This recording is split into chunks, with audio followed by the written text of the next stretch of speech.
Hello and good evening, and thank you for being here this evening. I'm Jo Reynolds. I'm the Early Careers Engagement and Programme Lead from HSBC, but I stand before you today as an apprentice, as I started my career as an apprentice 30 years ago and have done 9 apprenticeship programmes since, which has got me to the position I am today. But also from an expertise point of view, I have lost count of how many people I have interviewed over the years.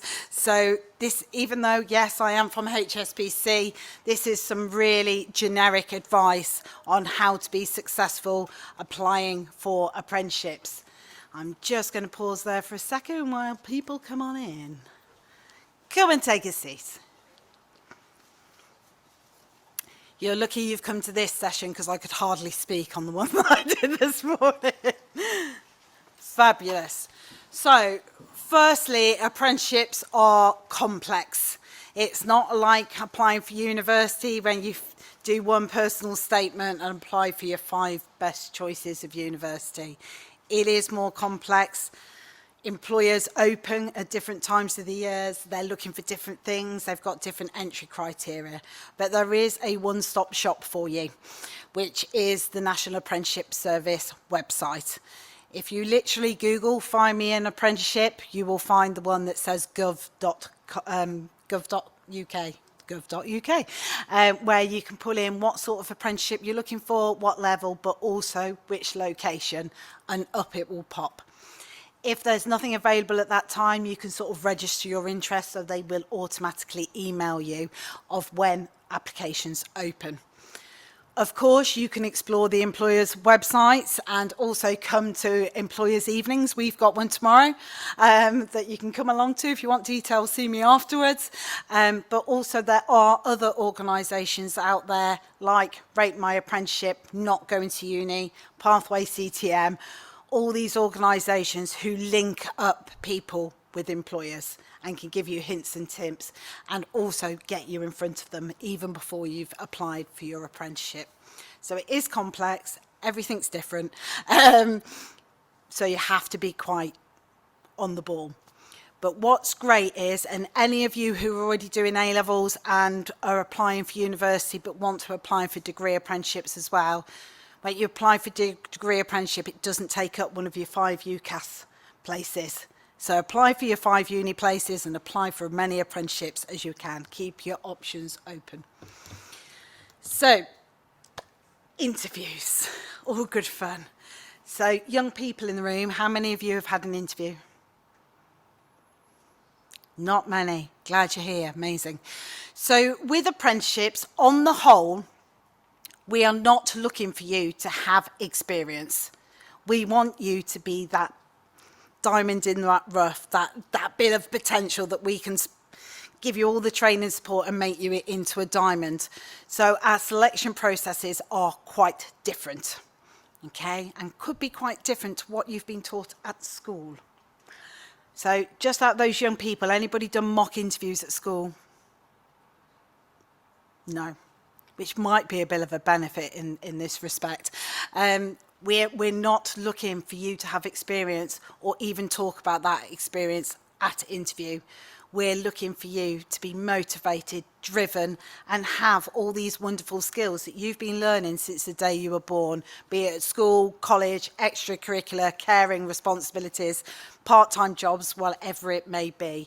And we want you to bring that, because we can teach you all the other stuff. So that's what we're looking for, and we cover strength-based interviewing. Loads of examples online if you want to have a look. So interviews should be a two-way street, okay? It's not just about the interviewer finding out whether you've got that amazing motivations, that you live the values of the company and you've got these great skills. It's actually, is that the right job for you? Is that the right apprenticeship for you? Is it the right culture that you will thrive in? Because that is so, so important, especially in your first job. So you should be like a sponge in that interview as well, asking questions and really finding out what that program looks like, what that employer looks like, and what your career trajectory looks like going forward. So bear that in mind, it should be a two-way. I wouldn't work for a company that it was an interrogation, because that just said to me they're not a supportive organisation. So what can you do to prepare? We've got a saying at HSBC, and I think this is quite well known just generally, fail to prepare, prepare to fail. So it's all about the preparation. It is natural that you are going to be nervous in an interview, and actually that is a benefit because it shows that you care. And good interviewers will take that completely into consideration. But if you prepare, that takes away a lot of those nerves because you know you've got everything with you, you're getting there on time, and you've practiced some of those questions beforehand. So it will take some of those nerves away. So how to prepare? Do your homework. Sorry guys, that is homework. Which is research on that company. When I applied for my apprentice 30 years ago, there wasn't computers. So that was very difficult for me. Nowadays, you can just bang in hsbc.com and find out everything about HSBC. So find out about the organisation, find out about the apprenticeship, what's actually involved in that apprenticeship. It's all there, or come to open evenings to find out more.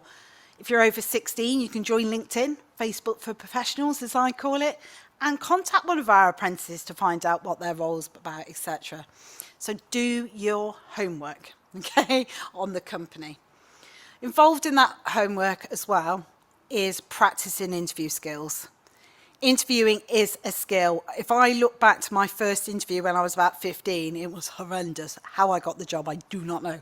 And over time, you become more confident and you build the skills of being confidently delivering what your skills are, what your experiences are, and what you're passionate about. So practice, practice, practice. Parents, this is where you come in. You become the interviewer.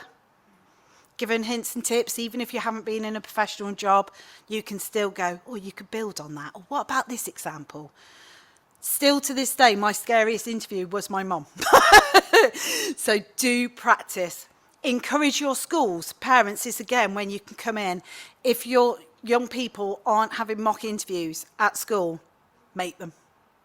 Okay, because there's no point them passing all these exams if they can't pass an interview. So practice, practice. Online, there are hundreds of different interview questions, what a good answer looks like and what a not so good answer looks like. So practice, practice makes perfect. Also think in advance what you're going to wear, how you're going to get there, what you need to take with you. Like for instance, you know you need to take some identification with you. Get all that ready in advance, not on the morning when you're running around screaming at your mum that your shirt's not ironed. So make sure do all that in advance because it takes the pressure off. Feel good, look good. Even if you're having an interview with an organisation, say construction, which aren't known for what their shirts and ties, still dress smartly. It gives you some sort of confidence. During the pandemic, I had an interview via Zoom. I had a nice blouse on the top half, pair of shorts and flip-flops on the bottom half. And even though I did get through to the next stage of the interview, I didn't feel ready for an interview. I didn't feel this persona of somebody really professional and knowledgeable. So do think about what you're wearing as well. You are not going to get every job you apply for. That is fact. Okay? But you will be upset and you can have a pity party for all of 5 minutes. But don't just think about the outcome of that interview. Think about what you've learned on that journey. Always ask for feedback so you can improve and develop the skill of being a competent interviewee as well. Got to keep an eye on the time. Woo! So I did come on late though, didn't I? Which is fine. So there are many, many different types of interviews. The pre-screening stage, this is used where there's a large volume of applications to really whittle it down to a fewer amount. This could be a telephone interview with recruiters, online assessments, which are becoming more and more popular with recruiters, but also with young people, because it's gamification and AI. It's all very now. Also, there are pre-recorded videos where you record your answer back to yourself, and then recruiters will mark it at their own leisure. Then you tend to have the more formal interview, which is usually the final stage. You could have a group assessment. I used to run these for construction. So they used to have to build walls. together as a team. At HSBC, we've done group discussions that they've got to come up, they've got to decide on the same outcome and why. We've given people random topics to research and then present back, all sorts of weird and wonderful things. We also do live virtual videos, so on Zoom or whatever, face-to-face interview, sat with 1 or 2 people actually physically in a room, which doesn't happen that often now, or a panel interview. If I said to you, you've got a panel interview, which is 3 or more people on Monday morning, how would you feel? Everybody's really daunted by it, that you've got a line full of people. Switch it on its head, have a positive mindset. You've got more chance to impress one of them. So think of it that way. Somebody is going to like on that panel something you have said. So think of it as multiple opportunities to impress. That's how I like to look at it. So there are many different types of interview questions. Competency-based questions is those for who are experienced, who I can go in and talk about how I've project managed National Apprenticeship Week, because I just have, and go in and give all that wonderful experience and information. For you, as I say, we are looking for these skills that you've been learning since the day you were born. So strengths, building relationships, problem solving, analytical skills, motivation, hungry for new skills and experiences. These are things you've been learning since the day you were born. You may also experience motivational questions. Why do you want to work for that organisation? Why do you want that programme? Why do you want that particular role? Only you know that after doing your research. Values. Most schools and colleges now have a set of values. We do as well. Nearly every employer does. And we want people who align to our own values, because that's the sort of culture environment that you want to work in and will thrive in. So you may be asked questions around the company values. You also might have a situational, that customers come in, they're not happy because you've rejected them on a loan, have some data, and then you need to problem solve and come up with an answer to resolve that situation, for instance. And then technical.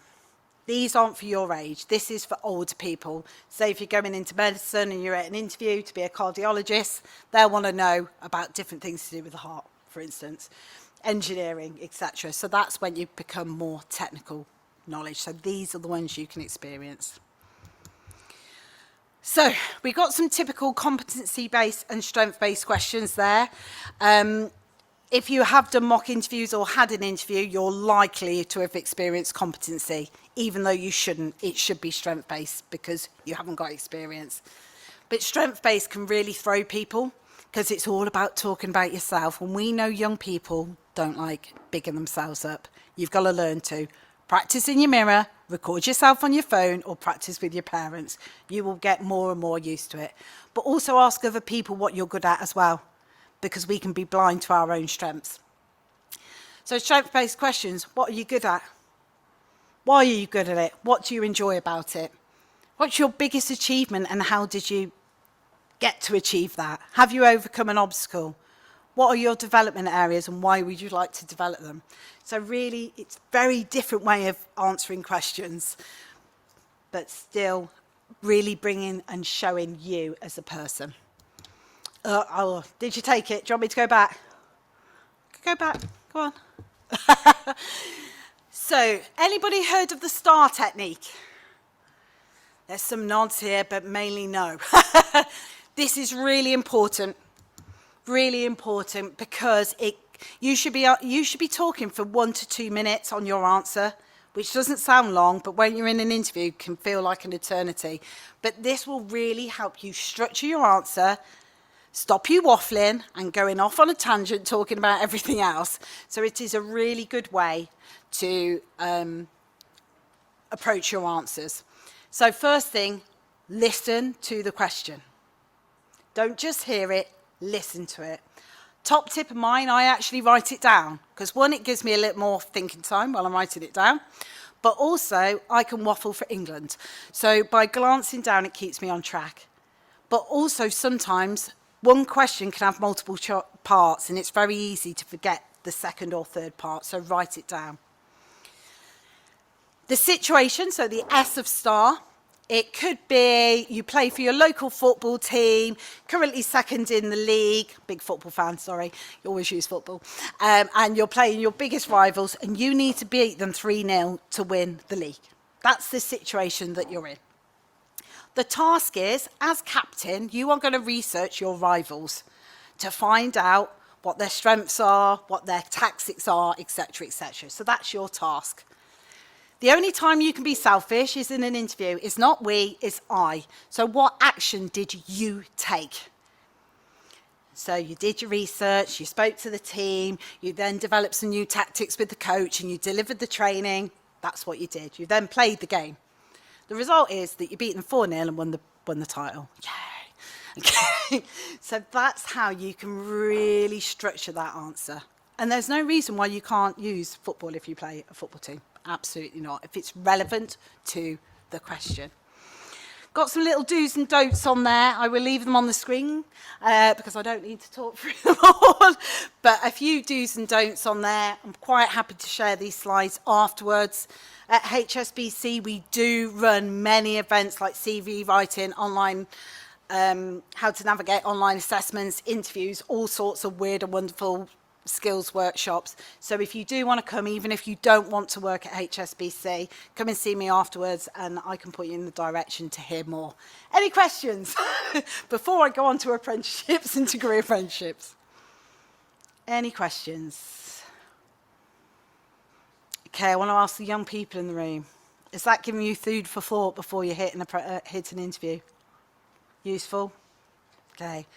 My session is an hour and a half that I deliver virtually. Please come along because it will really, really help you. But thank you very much. Over time, sorry. No. Okay, thank you very much. In fact, Joanne is staying. Her next session is all about degree apprenticeships within HSBC. So as opposed to just information on how to apply and tips, what Joanne is now going to talk about is the degree apprenticeships within HSBC. So if you would like to stay for that, you are very welcome. I'm sure Joanne will be pleased. And if you need to go and wander around the hall, etc., please feel free to leave now. The next session is going to start pretty much straight away. Thank you. If you want to speak to our degree apprentices or foundation apprenticeships, they're on the stand in 16A. A16, whichever way around it is.